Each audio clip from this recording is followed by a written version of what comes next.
The Manitoba Moose are going to be an absolute wagon this year, and this may be planting the seeds for the next generation of great Winnipeg Jets stars.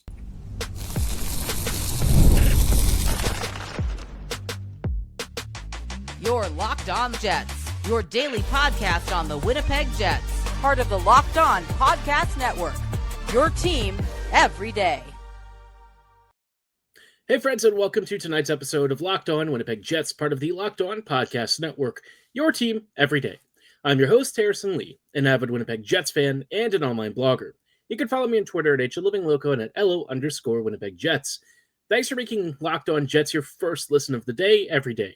If you enjoy what you're hearing, be sure to like, follow, and subscribe on all of your favorite podcasting platforms and YouTube. Doing so, of course, is always free of charge and ensures you never miss another episode. Most of all, though, we just love and appreciate your support. Tonight's episode, I want to focus on the Manitoba Moose. I have talked about this offseason being disappointing in some ways for the Jets, but fantastic if you are a Moose fan. And really, I think all of us should pay more attention to the Moose going forward, because I think that this is where we are going to see the true breeding grounds for the next Jets core, and hopefully that core is going to include Scheifele and Hellebuck in the very near future. But in order to help build a culture of success, you have to start with a team that, frankly needed a lot of reinforcements this offseason. The Moose last year were terrible, and the reinforcements they are about to get coming into this season could make them one of the top teams in the AHL. I'm excited. I think you should be too, and I want to talk about why on tonight's episode and dive into some of the implications of what it means for the Jets org and even some hidden gem prospects that might be worth keeping an eye on. Even if, they came with some pedigree before, maybe they fell off, but now they have a chance to reassert themselves on a much deeper team. But before we dive into that, let's start off with the biggest thing, right? Who's coming into this year's team? I want to talk about some of the existing players already who are already good and have been obviously some contributors for the past season and maybe in years before. On defense, I think we're going to see some big seasons from guys like Dylan Anhorn, Isaac Phillips, and Salamanson. All three of these guys have proven in various ways that they are really key parts of this Moose defense. If the Moose maybe lacked offensive structure last year, their blue line still held up pretty well. It didn't necessarily help them to win a ton of games just because the offense could not keep up. But I'll say this, Salamanson very clearly looks like one of the best defenders on this team. Anhorn, I think, has done a really good job as a top four Moose blue liner. And you've got, of course, some reinforcements. Sautner has been a really big on-ice leader for this team as well. And they are bringing in a couple of new guys. Of course, we're going to see Zloty sliding in as well. They've got Sword bringing in some experience from last season. And then, of course, Cale Clegg, obviously a big addition. Clegg is probably one of the biggest additions they've made to the Moose blue line in a decent bit outside of like Salamanson. Clegg is really good at this level. And while I think he actually has some potential as maybe a third pairing defender at the NHL level, it's really with AHL squads where he has cut his teeth and been a menace. In goal, we'll also be seeing, Alex Worthington and some other folks. I think this will probably be a pretty heavy DiVincentis and Milichier, although one of those guys may get sent down to Norfolk again. We'll have to wait and see. You've also got Isaac Poulter mixing in this group. What's interesting about this goalie, I guess, quadro, is that you're kind of looking at a couple of dudes who might be at some point fighting for some backup duty with the Jets, right? Eric Comrie's not going to be here forever, and Winnipeg will probably want to save some money at the goalie position if Comrie were to maybe look for a raise elsewhere. If Comrie does, I certainly can't blame him for that. He's at the stage of his career where he might be looking for a little bit more money in terms somewhere, and he could probably get it because it's not like the goalie market is that great. And he's done a very nice job for the Jets to the point where I think a team might look at him and say, you know what, let's give him a shot and see what he can do. Now, at forward, I think this is probably where we'll see the biggest influx of talent. You already had guys like Empey and Anderson Dolan, Lambert, of course. These guys have all been doing great jobs, but, they really needed help, especially higher-end help. And this year, we're going to see a huge influx of talent. So Di Giuseppe and Dewar, I think, are going to provide some really good middle six pump. Di Giuseppe, in particular, is a really good top six AHLer. I've always been a fan of him, to be honest, just in general, as like a bottom six NHL player. And I feel like as an AHLer, he's been very experienced. He brings a lot of know-how. He's been a very successful player in the second tier of hockey, on top of being just a really solid middle sixer in previous NHL duty. Those days may be behind him, but I'll tell you what, with this young Moose roster that needs some real help, this is a great guy to bring in, and I think the perfect kind of player if you're trying to help mentor some of the kids too. We're also going to see Samuel Fagemo, and Fagemo is obviously a huge part of this new offense. He has been a perennial monster at the AHL level. 30-plus goals could see him doing with this Moose team. And I think guys like Lambert are really going to benefit from this. Having more skill all around, a player like Lambert who really thrives off of confidence and skill, it just really can't hurt. And I think Manitoba has really been ailing and begging for talent to come in after a year where the offense, some of the top scorers were only getting like 35, 40 points. So this is hopefully the influx of talent. We'll have to see what happens with Shibrikov too, because Shibrikov, I thought, had an inside track towards a Jets spot, and I still do believe this. But, Lambert not being invited to the prospect showdown and Shibrikov being in that group, it does raise a question or two with me in terms of who's actually likely to be the rookie that maybe gets NHL games this season. Elsewhere, though, we're going to see a lot of prospects this year.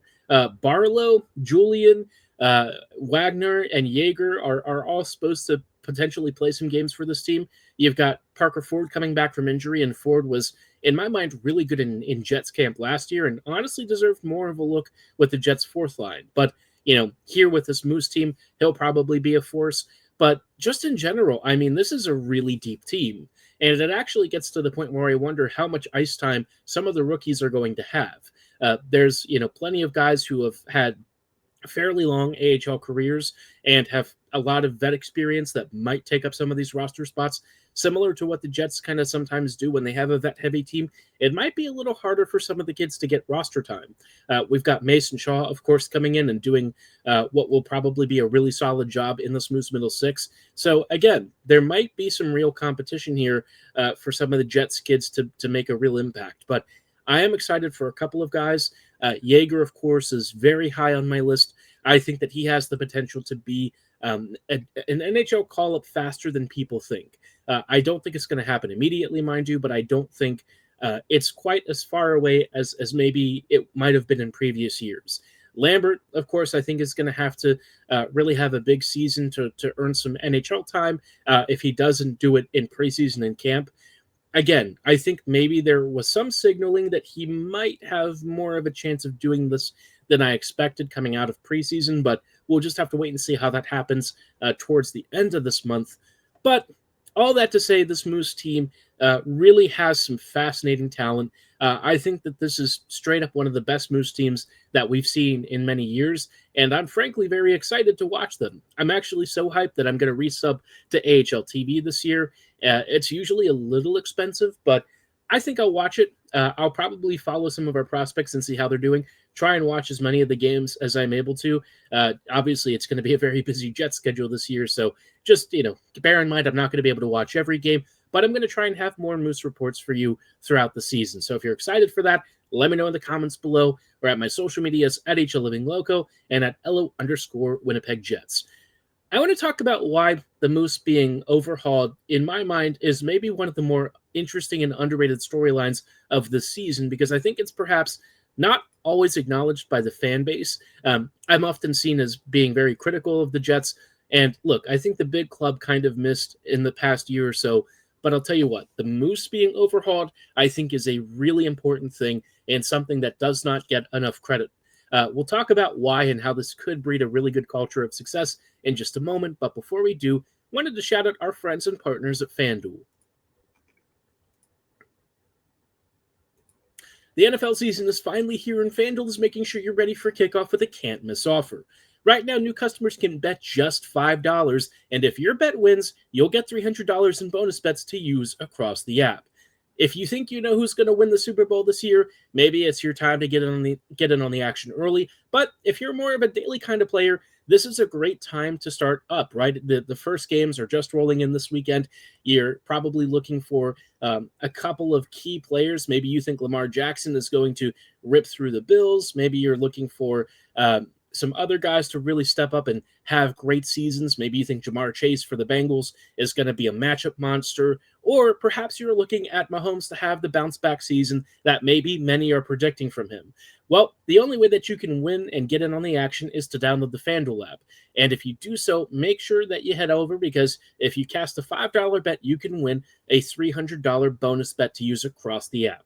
So download the FanDuel app right now by visiting FanDuel.com to get started. That's FanDuel.com to place your first $5 bet.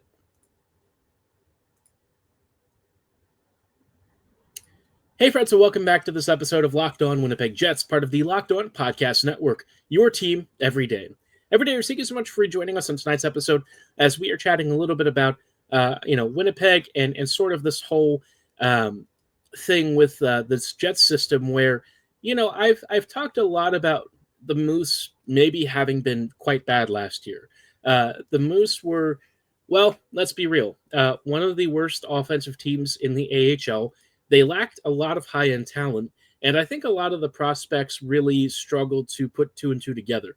I've had some person recently commenting, and I've hidden his comments just because I feel like it's a little bit copy pasta, right?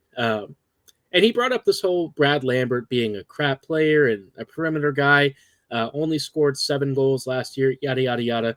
Probably ignoring the fact that Lambert already scored 20-plus goals the previous year, was a 55-point in 64 game player. So obviously what happened last year, I think there was something funky going on with Brad. And I wonder if it might have actually been due to some injury that was maybe not disclosed. For the confidence of the youth, I think this is going to be a really big deal, right? All the improvements here to the roster should make the Moose really competitive. Probably one of the strongest Moose rosters that we've seen in a few years. Like I just said, I'm excited to watch them. I plan to watch way more Moose games than I have in the past year or so. It looks like it's going to be a really good team. And I think the most important thing that this does for the Jets is that it starts to plant the seeds for a more successful future and really kind of planting the seeds for the next core of this team. The Jets haven't really graduated many prospects over the last few years, and it sort of drives me crazy because I think it used to be such a really important part of why Winnipeg was such a successful organization leading up to the 2017-2018 team. Now, obviously, there was some pain along the way. Not everything went super well. We had a couple of down years between 14-15 and 17-18, but I think one of the biggest key contributors was having ELCs that would slide into your roster and provide you some really good scoring punch and value contracts that you didn't have to trade for. You could develop internally, and a lot of those kids were actually just good. We haven't really had many young contributors in a long time, and I feel like Winnipeg, for some reason, has gotten into this bad habit of not really opening spots for young players to make an impact. Now, league-wide youth talent is not making the NHL as fast as it was the previous few years. That's definitely been a change. It was starting to shift kind of right after COVID, and it's really been hard for a lot of young players to have a lasting impact at the NHL level early into their careers. So, the Jets are certainly not alone in this. But I think Winnipeg is in a different spot than a lot of other teams. The Jets don't make a lot of big trades unless they have to. They only deal guys who are forcing their way out. They've made some acquisitions at the trade deadline in previous years, but these are usually more of the short-term variety. You're not talking about a huge splash for a major young talent that was maybe on the outs elsewhere, and Winnipeg wanted to give them a shot here with the Jets. Winnipeg doesn't do that. They also don't really dive deep into free agency and come up with huge signings. I think that tends to be to their benefit, but if you're not doing either of those, then you need to have like a good graduation path for your youth to actually make the NHL. If you keep relying on the same core, yeah, it'd be great if the core was having a lot of playoff success, but I think the Jets very clearly found that they have a ceiling.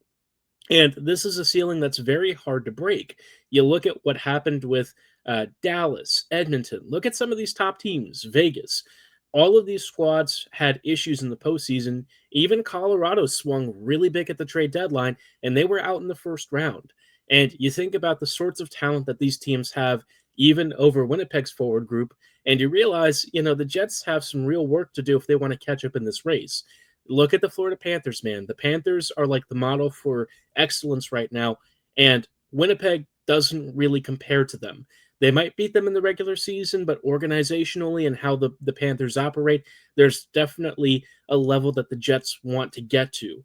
And I think the team can do things differently than the Panthers. I don't think Winnipeg has to follow their model, and I don't think the Jets could do that. The Panthers have some attractive destination stuff that makes living in Florida a little bit different than living in Winnipeg. And, the Jets don't have the ability to just tank, right? It's not really economically feasible. It doesn't make sense for the Jets. And you also can't really sell it to guys like Hellebuck and Scheifele who have locked into this team. So if you're not going to do all of that, this is a great chance for you to use the Moose as your proving ground for a lot of middle six talent that maybe can work its way up to becoming bigger contributors. I don't know that I have too many players right now that stand out as immediate top sixers. I think there's a couple of guys who have some real shot to do this. Players like Lambert, Jaeger, maybe Chibukov at some point if he kind of works on his two-way game. I think that there's some potential for them to maybe get up to like second line status. There's Kieran Walton, who continues to be a fascinating X factor. He's not going to be with the Moose this year. He still has some junior seasons to do. But I do think that Winnipeg has a lot of depth, organizationally at least, in sort of their middle to bottom six rotation, which is great. That's really where you want a lot of your ELCs to be plugged in. If you have a strong core already, then use these ELCs to supplement those depth positions, and it'll give you more of an idea of what you actually need to trade for. And that's why I think having this Moose team be this good this year, hopefully, they have a great season. I don't want to jinx it, but I think this team, to me, looks really awesome. I'm excited about it. I think that this is probably the best Moose team that we've seen in some time. I think they've got a lot of creativity. Their blue line's going to be very mobile and fast. Their forward group has a lot of youth. The average age of this whole roster is under 24 years. That's really awesome because they've still brought in players like DiGiuseppe, Dewar, and guys like that who are career minor leaguers for the most part, who have a lot of maybe tweener experience. They know what it's like to play at the NHL level. They've plied their trade at the AHL level. They can help mentor the kids, especially guys like Kobe Barlow, who maybe, the past year or two has been really up and down with his development track. And guys like these, they come in, they can help sort of guide these kids, give them some better pro tips, help them develop good habits, and maybe, help correct their development trajectory a bit alongside the usual coaching and development staff that are going to be guiding the youth. So I'm excited about these developments. I think that this is a really big deal for the Jets, especially with how this team is entering a new era of the NHL. We are looking at contracts where the sticker shock is more than just sticker shock. It's going to put the Jets in a really tight position financially. Winnipeg, traditionally does not do deals above 7 digits, and we're already seeing, 8-figure deals for players, 16 million plus. I mean, it's going to be a crazy new era of the NHL. The Jets have always had to do things differently, and I think that's going to be probably especially true of this team heading into this new salary cap era. The early prediction for next season is a cap of $104 million. 104. When have we ever seen that for this league? I mean, that's just crazy money. It's going to make the Jets have to make some harder decisions, I would say, than we've seen in previous years. When Connor's deal comes in, what does that look like? Is he looking for 13 and a half? How do you manage all of this? What will Perfetti look like in a year or so? That's going to be, a big negotiation. I think Perfetti is potentially a huge part of this Jets future core. And, Arneal's fond of him. I think the Jets org is fond of him. How much will he ask for, and what does he do this season heading into that contract negotiation? So, it's going to be a new era of the league, and having a good Moose squad that can bring along your prospects to help you fill out your roster and save some money while also just making your team more competitive and raising the playoff ceiling, that can only mean good things, right? I think for the fans, we also just want, good hockey at every level. I remember the Moose attendance the past couple of years hasn't exactly been great. If there's a stronger Moose team again, maybe you'll get more butts in seats. So excited for this Moose year. I know talking about the AHL like it's the world's most important thing may not register for a lot of people, but I think if you really care about establishing a successful org culture and making a pipeline that's got great continuity and raises kids in a winning environment, I think this is the way to do it. And I'm really excited to see what the Moose do this upcoming season.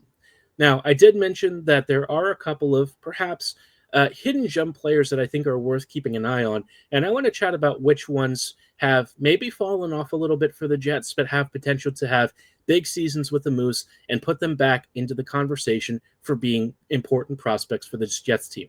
We'll chat about that coming right up.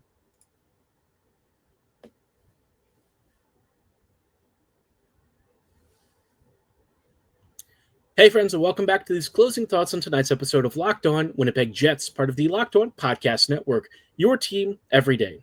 Every day, thank you so much for rejoining us on tonight's episode, as we're just wrapping up really quickly with some final thoughts on what I might consider to be hidden gem prospects. These are guys who, maybe had some pedigree previously, maybe they were higher draft picks, or for whatever reason, maybe they just had, a brief surge in the juniors, and then something happened and they fell off a bit. And now we're kind of looking at them to maybe, I don't know, I wouldn't say resuscitate their career, but, really re-spark the conversations around why they were such highly touted prospects. And these guys are going to fly a little bit under the radar to start the year. But I think if you're looking at trying to find some real talent and help supplement the Jets' offense past guys like Triprikov and Lambert, these players could be really important. And Colby Barlow, I think, is the first name that I've sort of circled. Barlow had a really strange year with Owen Sound and then Oshawa over the past 2 years. I don't quite know what happened with him. It just seemed like maybe the decision-making had taken a bit of a hit.